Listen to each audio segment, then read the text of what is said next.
Да се тргнат од употреба старите пловила чии мотори на внатрешно согорување го загадуваат Охридско. Едно од најстарите езера во светот ќе го заштитат и зачуваат единствено пловила на соларна енергија, заговараат екологистите. Но од Охридската капетанија укажуваат дека и во светски рамки примената на овие еколошки пловила не е масовна и оти се работи на усовршување на тие системи. Мора да постои еколошка рамнотежа, вели првиот човек на капетанијата, но Охридската бела флота не го загадува езерото, иако најстарите пловила имаат машински систем стар 18 години, не испуштаат штетни гасови. Никако не може да се брани фактот дека бродовите загадуваат. Не, бродовите секојдневно во текот на летната сезона заштедуваат возење на најмалку 100 автомобили до светинава. Инаку, радикално дека ние денес или некој ќе го пресече се тоа, ќе рече од денес нема пловни објекти на течни горива, односно нафта или бензин, и ќе има само електрични, тоа не е возможно ни со магично стапче да го реализирате.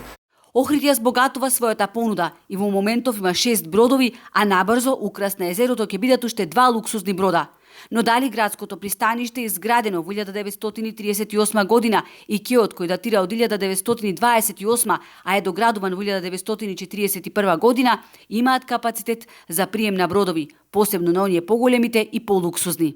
Може со замена на местата со останатите бродови, одредени рокади и така натака, меѓутоа за постојано врзување, за зимување, тоа ќе биде еден сериозен проблем, кој што ќе мора да се преместува преку сидрење на бродот на отворена вода, односно во некаква заветрина и каде што ќе мора да поминува одредено време и на таков начин. Никој ништо, значи, не презема. Не презема ни за кеот. А знаете, ни бара такси за паркирање во каналон, сите тие пари, барем дел од нив да се вложува за прочистување, барем овде кај што пристануваме, да можеме да пристаниме и ние. Да речеме, ние со брочината само имаме 10 метри кај што можеме да застанеме. Инаку доброупатените кои се занимаваат со проектирање во бродоградбата кажуваат дека според првичните проценки, еден брод на соларна енергија за 60 патници би чинел околу 80.000 евра.